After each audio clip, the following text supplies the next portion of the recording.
بيته الطيبين الطاهرين المعصومين المنتجبين المظلومين لا سيما بقية الله الأعظم روحي وأرواحنا الفداء حجة 12 هو نور الله وخليفة الله في الدنيا والآخرة الأولى ولعنة الدائمة على أعدائهم أجمعين من الآن إلى قيام يوم الدين.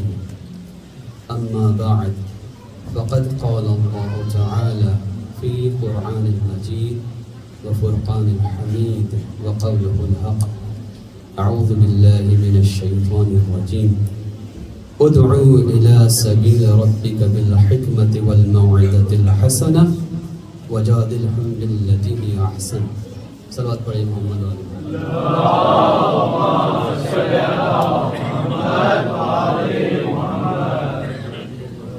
جتنے بھی مومنین ہیں ان کے مرحومین مومنین ہیں ان کے درجات کی بلندی کے لیے اور بالخصوص جن لوگوں نے کسی بھی حوالے سے اس سینٹر کی انجمن کی کوشش کی کہ مرحومین کے لیے اگر وہ آج دنیا میں خود ان کی ارواح کے لیے ان کے درجات کی بلندی کے لیے ایک دفعہ الحمد للہ پڑھو.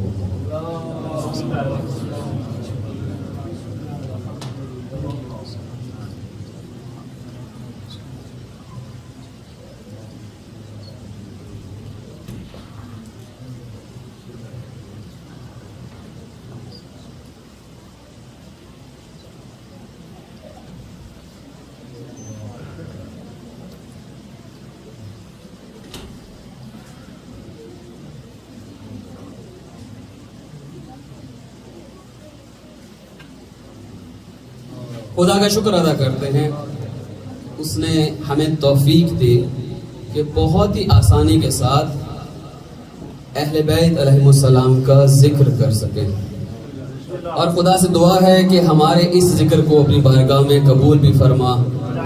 اسی ذکر کے صدقے میں جو شرعی حاجات ہیں وہ برلا محمد و آل محمد کے صدقے میں اس ذکر کے صدقے میں جتنے بھی بالخصوص عابد بیمار کا ذکر ہے جتنے بھی مریض ہیں ان سب کو شفا یاب کر.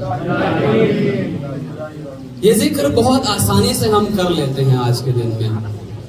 حدیث پڑھتے ہیں اسی کے ذیل میں ذکر علی عبادہ اور بہت ہی آسانی سے اور بہت ہی جذبے کے ساتھ جب دل چاہتا ہے نعرہ حیدری بھی لگا لیتے ہیں. یہ ذکر در حقیقت سنت نبوی ہے اور اسی کے ساتھ ہم ذکر بھی کر رہے ہیں. ایک موقع نہیں کئی موقعوں پہ رسول نے تمام مسلمانوں کو بتایا. میں کل دھماک زیادہ تھوڑی سی کم کر دوں. بہت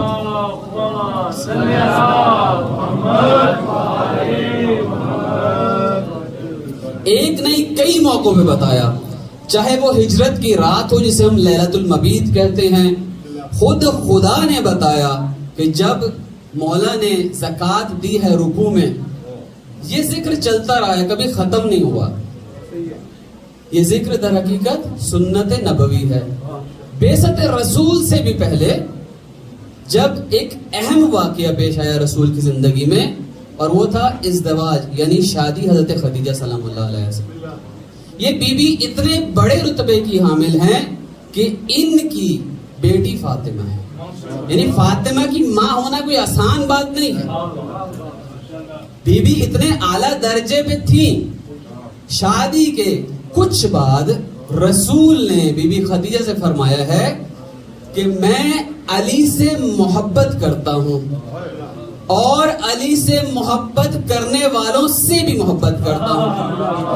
اب جو حقیقی معشوق ہوتا ہے اپنے محبوب کی محبت سے بھی محبت کرتا ہے. حضرت علی جب بیوی کے گھر میں آئے 8 سال کے ہیں. اسی عمر میں رسول خدا فاطمہ بنت اسد کے گھر میں گئے تھے. ماں کا پیار دیا تھا علی کی ماں نے. اب بیوی خدیجہ بھی علی کو ماں کا پیار دے رہی ہیں. فکانت ترسلہ مع ولادہا یعنی بی بی کیا کرتی تھی؟ بی بی ان کو تیار کرتی تھی، خوشبو فراہم کرتی تھی، ان کو نیا لباس دیتی تھی، کس کو؟ مولا علی علیہ السلام کو. اور پھر جب وہ میں جاتے تھے تو سارے مکہ والے کہتے تھے کہ یہ رسول کا بھائی ہے اور خدیجہ کا نور العین ہے. اب یہ محبت دکھائی ہے حضرت خدیجہ نے کس لیے کہ رسول نے سمجھا دیا تھا کہ علی سے محبت کرنا ضروری ہے. اب جو سچے عاشق رسول تھے انہوں نے سے کی علی سے محبت, لیکن اس محبت کا نتیجہ یہ نکلا کہ حتیٰ بی بی کی وفات کے بعد بھی بی بی سے حسادت ہوتی رہی. حتیٰ رسول کو کئی بار روکنا پڑا کہ خدیجہ نے جو کام کیا وہ کوئی بھی نہیں کر سکتا. مال خدیجہ بالکل خون کی طرح تھا اسلام کے لیے. آج جو ہم اسلام لے کے بیٹھے ہیں اس میں مال خدیجہ کا ایک اہم کردار ہے. اب ہم بہت آسانی سے اپنی مجلسوں کو زینت دیتے ہیں علی کے ذکر سے, اور اس حدیث کی بنا پہ زینوا مجالسکم بذکر علی ابن ابی طالب. کیا یہ ذکر علی ہے کیا؟ جب ہم ذکر علی کی بات کرتے ہیں تو معمولاً جو ذہن میں چیز آتی ہے وہ فعل علی ہوتا ہے, خندق, احد, بدر. لیکن ذکر تین قسم کا ہو سکتا ہے. ایک قول علی, علی کا قول بھی علی کا ذکر ہوگا نا. کسی کو جب یاد کرنا چاہتے ہیں تو کیا کرتے ہیں, اس کی بات یاد کرتے ہیں کہ اس نے وہ بات کی تھی اور بڑی عمدہ بات کی تھی. فعل علی جو ہم الحمدللہ کرتے ہیں. ایک اور چیز ہے تقریر, ہر معصوم کے لیے ہے یہ, یعنی جو کرائٹیریا ہے وہ ہر معصوم علیہ السلام کے لیے ہے. وہ کیا کہ چاہے قول ہو, فعل ہو یا تقریر. قول اور فعل تو واضح ہے. تقریر کہتے ہیں کہ جب حجت خدا کے سامنے کوئی کام ہو رہا ہو اور اگر وہ حجت خدا اسے منع نہ کریں تو وہ کام صحیح ہے. ایسا ہو نہیں سکتا کہ حجت خدا ہے اور نیوٹرل رہیں. ان کو صرف حق دکھانا ہے, حق بتانا ہے. یہ ہے تقریر. اس تقریر کو ہر معصوم نے انجام دیا ہے. اگر کوئی غلط کام ہو رہا ہو تو ہر صورت میں وہ منع کرتے ہیں. اب اگر قول علی کی بات کریں تو سید رضی شیخ مفید کے شاگرد, انہوں نے نہج البلاغہ کو کمپائل کیا. نہج البلاغہ کیا ہے, اس سے پہلے ہمیں سید رضی کو سمجھنا پڑے گا. سید رضی اس زمانے میں آئے ہیں جس زمانے میں تقریباً 350 ہجری کے آس پاس. شیخ مفید کون ہے؟ شیخ مفید وہ ہیں کہ جب آل بویا کی حکومت تھی 350 ہجری کے آس پاس, اس وقت شیعوں کی پہلی حکومت رائے, جو آج کل تقریباً آدھا ایران بن جاتا ہے. اس وقت رائے کا علاقہ ایک الگ علاقہ تھا. جیسے یہاں فرینکفرٹ کہتے ہیں, جو میرے ذہن میں تھا وہ ایک شہر تھا, لیکن اس کے آس پاس کے ساری میونسپلٹی کو بنایا تو ایسے ہی ہوتا ہے. اس وقت آدھا ایران اور تقریباً آدھا عراق یہ آل بویا کی سلطنت میں تھا.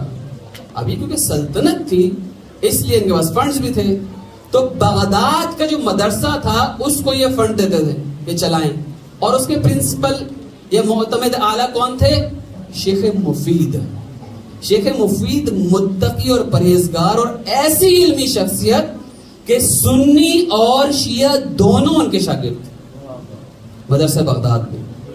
جس دور میں باقی دنیا میں ڈارک ایجز چل رہی تھی, اس وقت اسلام کا گولڈن ایرا سٹارٹ ہو رہا تھا. کہاں؟ مدرسہ بغداد میں. شیخ مفید اسے قائم کرنے والے, چلانے والے. شیخ مفید ایک خواب دیکھتے ہیں. خواب دیکھتے ہیں کہ حضرت زہرا سلام اللہ علیہا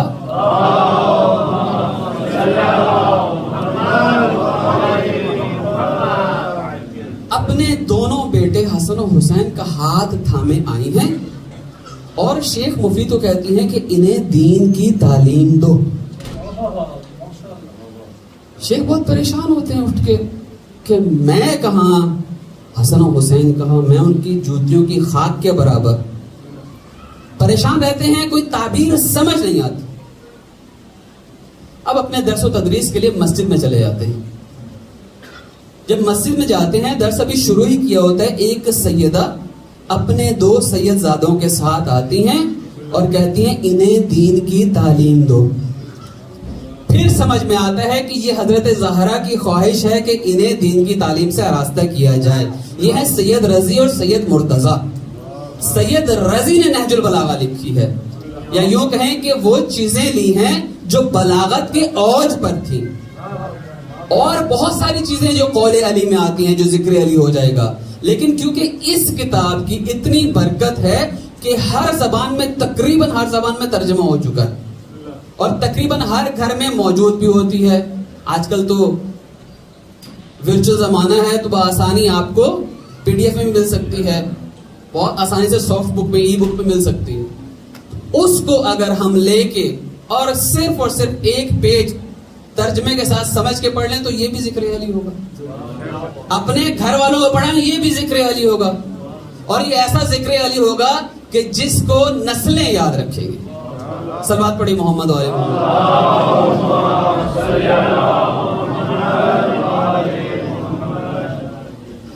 آج جس آزادی سے ہم یہ ذکر علی کر رہے ہیں، سید الساجدین نے اس وقت علی کا ذکر کیا ہے جس وقت ممبروں سے مولا پر سب و شتم ہوتا تھا۔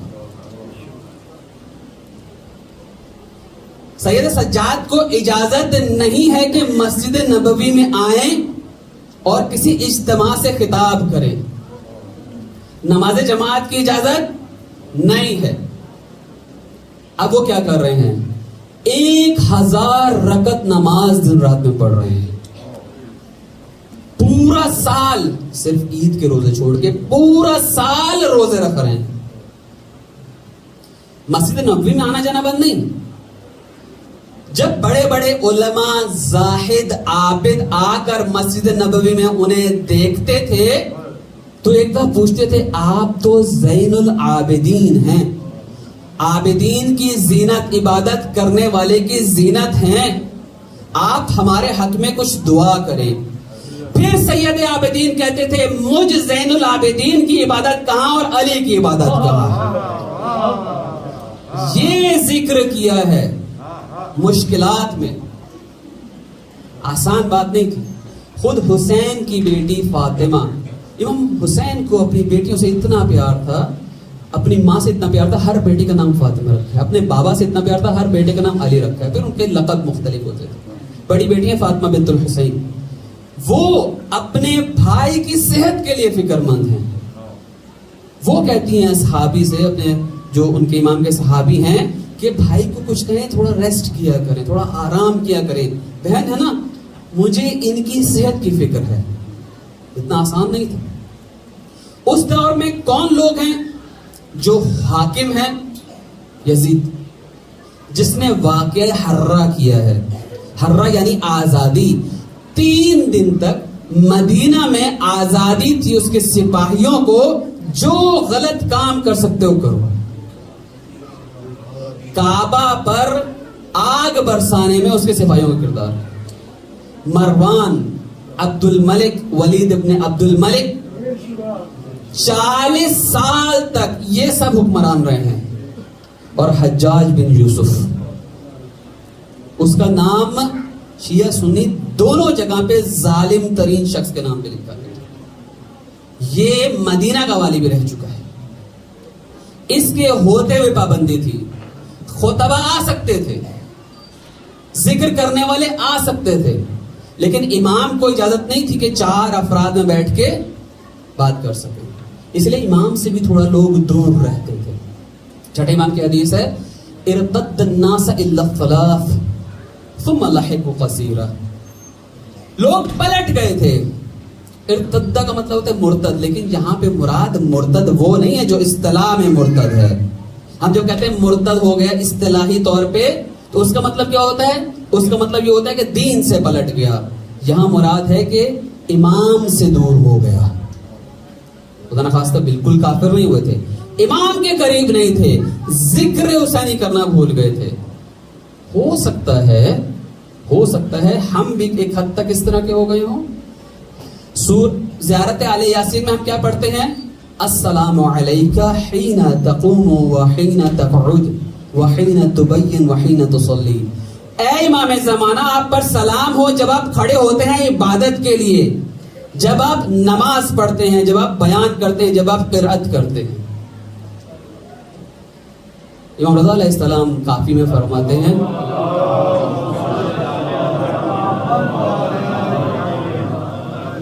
الامام الرفیق الانیس، الوالد الشفیق، الاخ الشفیق، الام البر بالولد الصغیر۔ امام کون ہے؟ امام وہ انیس، وہ محبت کرنے والا دوست ہے۔ امام کون ہے؟ امام شفیق باپ ہے۔ امام ایک بھائی کی طرح شفقت رکھوانے والا، پیار کرنے والا ہے۔ اس ماں کی طرح پیار کرنے والا ہے جو اپنے چھوٹے بچے پہ پیار کرتی ہے۔ ہم اگر چاہیں تو اپنے باپ کی طرح، اپنے بھائی کی طرح، اپنے دوست کی طرح، اپنی ماں کی طرح امام سے بات کر سکتے ہیں۔ یہ ذکر امام ہو جائے گا اور یہی عبادت ہوگی، کیونکہ سارے کے سارے علی ہیں، فرق نہیں۔ کم سے کم جو کر سکتے ہیں ہر نماز کے بعد ایک دفعہ ان کو السلام علیکم یا صاحب الزمان، کم سے کم جو کام کر سکتے ہیں۔ اب یہ ذکر جو ہمیں آسانی سے ملا ہے، اس کے پیچھے مشکلات کیا تھی؟ سب لوگ خوف و ہراس میں مبتلا ہیں۔ ایسا نہیں تھا کہ آپ جب چاہیں اس مسجد میں آ سکیں اور پھر ذکر کر سکیں، نہیں، مسجد میں آ سکتے تھے، ذکر نہیں کر سکتے تھے۔ اب 3 لوگوں کا بعض اوقات نام آتا ہے، بعض اوقات احادیث میں 9 لوگوں کا، 10 لوگوں کا۔ اس میں ایک شخص ہیں، ایک صحابی امام ہیں جن کا نام ہے سعید بن جبیر۔ یہ صحابی عام صحابی بھی نہیں ہے، ابن عباس سے درس تفسیر لیے، نہیں پڑھے لکھے۔ اس کے بعد انہوں نے امام کی محبت میں مسجد نبوی میں امام کی اقتدا کر لی، نماز میں جماعت ہو گئی۔ حجاج نے بلا لیا اور پوچھا تم نے کیوں اقتدا کی؟ اب انہوں نے دلائل دیے کہ کوئی ہے ان سے بہتر جس کی اقتدا کی جا سکے، علم میں، زہد میں، عبادت میں، لیکن اس سے بننا پڑی۔ اس نے کہا لے جاؤ انہیں۔ اب سعید ایک دفعہ ہنسے، تبسم فرمایا۔ حجاج نے کہا تم تو اپنے مولا کی سیرت پہ چلتے ہوئے کئی سالوں سے ہنسنا ہی بھول گئے تھے، تم کیوں ہنس رہے ہو؟ اس وقت سعید نے کہا ہے کہ میں تجھ لاچار کی لاچارگی پہ ہنس رہا ہوں اور خدا کے حلمت پہ ہنس رہا ہوں، خدا کے صبر پہ ہنس رہا ہوں، تجھ جیسے سفاک کو برداشت کر رہا ہوں۔ اب اس کا غصہ اوپر ہو گیا، یعنی حق بولنا نہیں چھوڑا۔ علی کا جاننے والا، ماننے والا، محبت کرنے والا کبھی بھی کسی بھی صورت میں حق کا ساتھ نہیں چھوڑتا۔ آج بھی اگر ہم دیکھ لیں تو صرف علی کے چاہنے والے ہیں جو حق کے ساتھ ڈٹے ہوئے ہیں، شہید دے رہے ہیں، نقصان کروا رہے ہیں، لیکن حق کا ساتھ نہیں چھوڑ رہے، چاہے تنہا رہ جائیں۔ سعید نے حق کا علم بلند کیا ہے اور حجاج کا غصہ، اس نے کہا اسے لے جاؤ اور پھر قبلہ کی طرف پشت کر کے، دیکھیں یہ بے حرمتی کا طریقہ ہوتا ہے کہ ایک مسلمان ہے، قبلہ رخ اس کے لیے قابل احترام ہے، پشت پر قبلہ کر کے اسے ذبح کر دو۔ سعید نے دعا کی ہے اس وقت، یا خدا اس حجاج کے شر سے باقی سب کو محفوظ رکھ، میری قربانی لے کے۔ اور اس کے 15 دن بعد حجاج خواب سے اٹھ جاتا تھا تڑپتا ہوا کہ کاش میں نے سعید کو کچھ نہ کہا ہوتا۔ صلوات پڑھیں محمد علیہ۔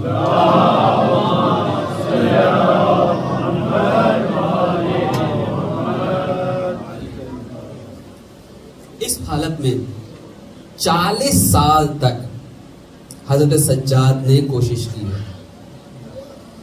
حاجیوں کے پاس جاتے تھے، پیدل حج کرنا آسان نہیں تھا اس وقت، دیکھیں انشاءاللہ خدا ہم سب کو نصیب کرے کربلا میں بالخصوص 40 پہ جانا اور پھر پیدل چلنا، اس کا جو ثواب اور لطف ہے وہ انشاءاللہ آپ کو بھی نصیب کرے۔ پیدل حج، کئی حج کیے ہیں امام نے، پیدل حج کرتے تھے، حاجیوں کے ساتھ ساتھ رہتے تھے، ان کی خدمت کرتے تھے اور پھر ذکر اہل بیت کرتے تھے۔ آج ہم دیکھتے ہیں کہ ایک ذہن میں آ جاتا ہے کہ اتنے لوگ ہیں، جس طرح ملک صاحب نے بھی کہا کہ بہت تھوڑے آ جاتے ہیں لیکن انشاءاللہ مستقل رہیں گے اور آتے رہیں گے۔ آج جو ہمارے ذہنوں میں بات آتی ہے وہ یہ کہ آج کیوں لوگ نسبتاً دین سے دور ہیں، دین خطرے میں پڑ گیا ہے۔ اس بات کو ہمیشہ ذہن نشین کر لیں، دین کبھی بھی خطرے میں نہیں۔ دین کے لیے خدا نے حجت خدا رکھی ہے، ہم زندہ امام کے ماننے والے ہیں, دین کی حفاظت وہ کریں گے, ہم اپنی دینداری کی حفاظت کریں گے.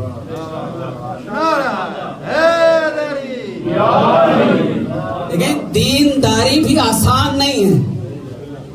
ہر جگہ کے رولز ہوتے ہیں نا, بعض اوقات ایسی چیزیں ہوتی ہیں جو عام زندگی میں ہم استعمال کر سکتے ہیں, پانی رکھ سکتے ہیں, کوئی گٹر جیب میں رکھ سکتے ہیں, کوئی مسئلہ نہیں ہوتا اس سے.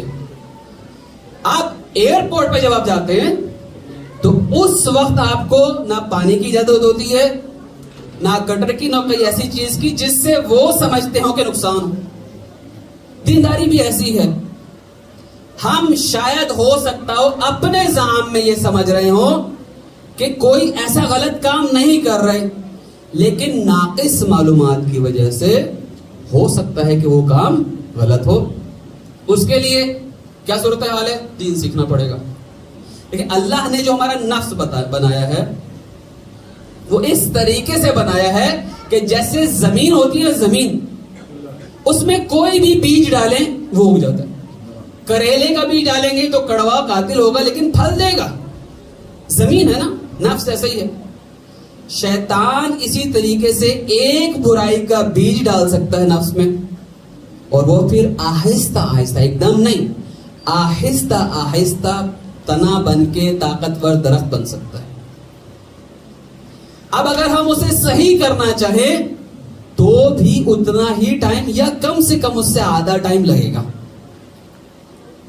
رسول کیا فرماتے ہیں؟ رسول فرماتے ہیں ان الشیطان یجری کجری الدم. شیطان ایسے خون میں یا نفس میں جاری ہوتا ہے جیسے انسان کے جسم میں جو خون جاری ہوتا ہے, اسی طرح شیطان جاری ہوتا ہے نفس میں, بالکل ایسی.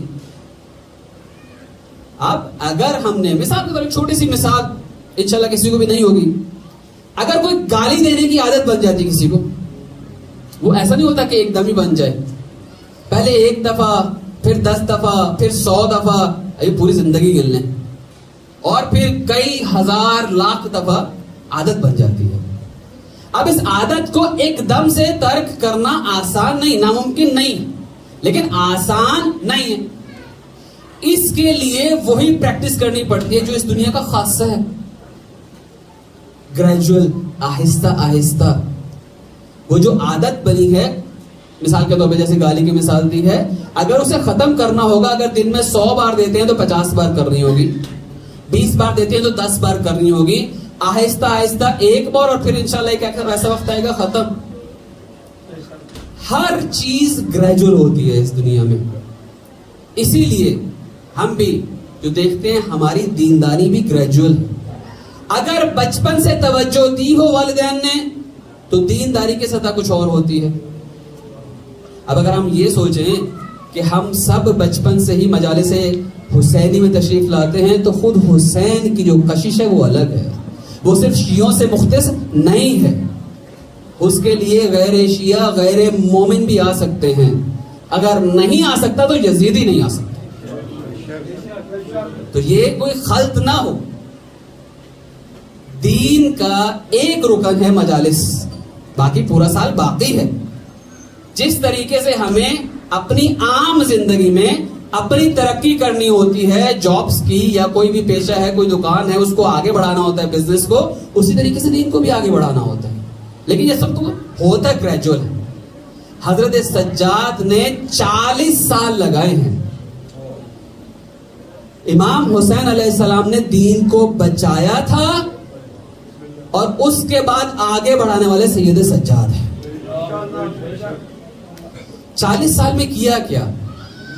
40 سال میں غلام خریدتے تھے اور ان کو آزاد کرتے تھے. اور یہ آسان کام نہیں ہے. یعنی ایک سرمایہ اکٹھا کیا, اس کے بعد کچھ غلام خریدے, ان کی تربیت کی, ان کو حسینی بنایا, ان کو مبلغ بنایا, اور اس کے بعد انہیں آزاد کر دیا, جاؤ جس علاقے میں ہو چلے جاؤ. اور پھر ہم دیکھتے ہیں کہ آج الحمدللہ پوری دنیا میں حسینی پھیلے ہوئے. یہ ایک سلسلہ ہے جو اتنی آسانی سے نہیں چلا. ہم اس وقت دیکھ رہے ہیں یہ گریجول سلسلہ ہے, کئی 100 سال لگے اس میں. صلوات پڑھیں محمد والے محمد.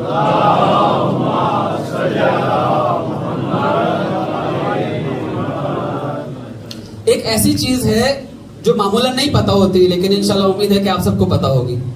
امام نے کتابیں لکھی اپنے ہاتھ سے. یعنی ہمارے پاس صحیفہ فاطمیہ، صحیفہ علوی کے نام سے بھی چیزیں ہیں، لیکن وہ خود معصوم کے ہاتھ سے لکھی نہیں، کسی کو املا کی ہے، کسی کو ڈکٹیٹ کیا انہوں نے لکھی ہے. لیکن یہ جو صحیفہ سجادیہ ہے یہ خود امام کے ہاتھ سے لکھا ہوا اور پھیلا ہوا ہے. یہ کیا ہے؟ یہ ایک معارف کا سمندر ہے. ظاہری طور پہ کیا لگتا ہے دعائیں ہیں، لیکن اس میں تو پڑھنا شروع کرتے ہیں تو پتہ چلتا ہے خالی دعائیں نہیں ہیں، زندگی گزارنے کا طریقہ بتایا ہوا ہے. رسالۃ الحقوق کے نام سے ایک کتاب ہے جو خود امام نے لکھی ہے. 51 حق، 51 رائٹس بتائے ہیں. اس میں خدا کا کیا حق ہے، اس جسم کے اعضاء کا ہمارا کیا حق ہے، ہاتھ کا کیا حق ہے، پاؤں کیا حق ہے، رشتوں کا کیا حق ہے، میاں کا بیوی پر، بیوی کا میاں پر، باپ کا بیٹے پر، بیٹے کا باپ پر. یہ سب جو زندگی گزارنے کا طریقہ ہے یہ رسالۃ الحقوق میں بتایا ہے. اور یہی نہیں، جتنے بھی حقوق آج اگر ہم دیکھتے ہیں جو ہیومن رائٹس کی بات کرتے ہیں، اگر صرف ان 51 کو دیکھ لیں، گرچہ اور بھی بن سکتے ہیں اگر بنانا چاہیں، ان 51 کو دیکھیں اسی کے ذیل میں سارے آتے ہیں، یا یوں کہیں کہ اس سے بھی کم ہوں گے. صلوات پڑھی محمد والے محمد.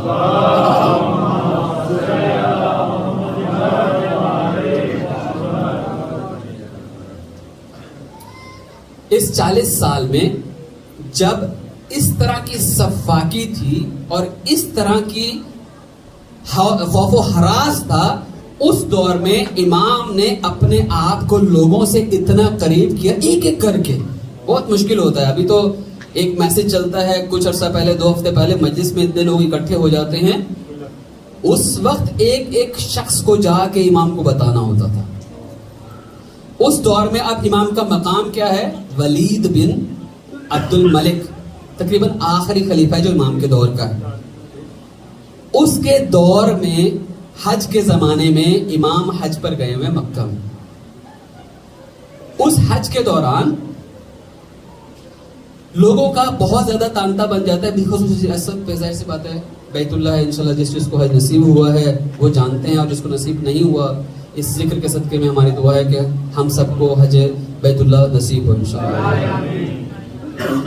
تانتا بندہ ہوتا ہے لوگوں کا حجر اسود کے آس پاس. ادھر جا کر جب ولید اور حشام دونوں بھائی ہیں، ولید اور حشام دونوں بھائی ہیں، ولید بن عبد الملک بن مروان، اور مروان کون ہے؟ یزید کے بعد والا خلیفہ. یہ دونوں بھائی ہیں اور یہ کوشش کرتے ہیں حجر اسود کو جائیں، بوسہ دیں اور اس کے بعد بیت اللہ کا طواف کریں. اب لوگوں کا اتنا ہجوم ہے، اس وقت وہ کراس نہیں کر پاتے اس جگہ کو. اور پھر سید سجاد آتے ہیں. جب یہ آتے ہیں تو لوگوں کی صف خود بخود بننا شروع ہو جاتی ہے. یعنی لوگوں کے دل میں اتنا گھر کر گئے تھے کہ اب لوگ خود بخود راستہ دے رہے ہیں. اجازہ امامت کی بات نہیں ہو رہی ہے، ظاہری. اب اس وقت یہ ظاہر کرنے کے لیے کہ یہ کوئی خاص شخصیت نہیں ہے، کہتے کون ہے؟ اس وقت فرزدق کا نام سنا ہوگا. کچھ نام ایسے ہیں تاریخ میں کہ ہمارے لیے امید بن جاتے ہیں. یاد رکھیے، اس کا مطلب یہ نہیں ہوتا کہ ہم ان جیسے ہیں. ہم حر اور فرزدق کے پاؤں کی خاک کے برابر نہیں ہیں، لیکن ہمیں امید بن جاتی ہے کہ اگر غلطی کرنے کے بعد بھی امام ان کی توبہ قبول کر سکتے ہیں تو ہم بھی خطا کے پتلے ہیں، ہماری غلطی بھی امام قبول کر سکتے ہیں. فرزدق وہ جو اس وقت مولا حسین کا ساتھ نہیں دے سکا تھا اور ابھی بنو امیہ کے شاعروں میں سے ہے، وہ کیا فرماتا ہے اس وقت؟ کس سے؟ ولید سے. اس وقت امام کی محبت میں بلاتا ہے، کہتے اس کو نہیں جانتے، هو الذی تعرف البطحہ، اس کو تو خود یہ مکہ جانتا ہے، اس کو تو حرم اور یہ بیت اللہ جانتا ہے. وہ ابن فاطمہ ان کنت جاہلو، اگر تم جاہلو اس کی معرفت سے تو یہ فاطمہ کا بیٹا ہے. یہ اس وقت شان میں کہا اور اس کی عتاب بھی دیکھا. اس نے ولید نے فوراً فرزدق کو کیا کیا؟ جیل میں ڈال دیا. اب مولا سجاد نے فرزدق کے لیے کچھ پیسے بھیجے ہیں جیسے رہائی ہوئی اس کی. اس نے کہا مولا یہ میں نے خالصتاً آپ کی محبت میں کیا ہے, اس کا مجھے کوئی انعام نہیں چاہیے. مولا نے دوبارہ بھیجا اور حکم دیا وہ قبول, لیکن جو ہم دیتے ہیں وہ لے لیا. سید الساجدین کا ذکر اگر ساری عمر بھی ہوتا رہے پورا نہیں ہو سکے. 40 سال ہیں, عام بات نہیں ہے. اس 40 سال کا ثمرہ ہے یہ شیعت جو آج موجود ہے. یہ جو غلاموں والی بات کی ہے یہ بہت مختصر کی تھی. اس کو اگر تھوڑا سا کھولیں, اپنے ذہنوں میں سوچیں کہ اگر یہ 40 سال میں امام نے مثال کے طور پہ ہر سال آپ 10 غلام لگا لیں, 400 غلام مختلف علاقوں میں گئے.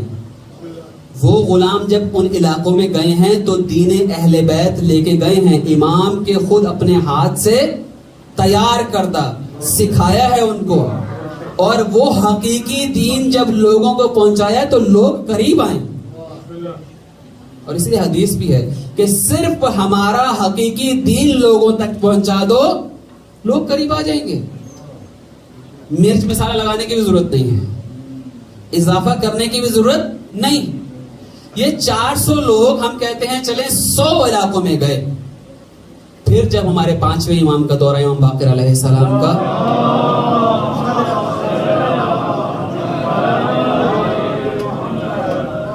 تو اس وقت خود مدینہ آئے ہیں امام سے دین لینے کے لیے.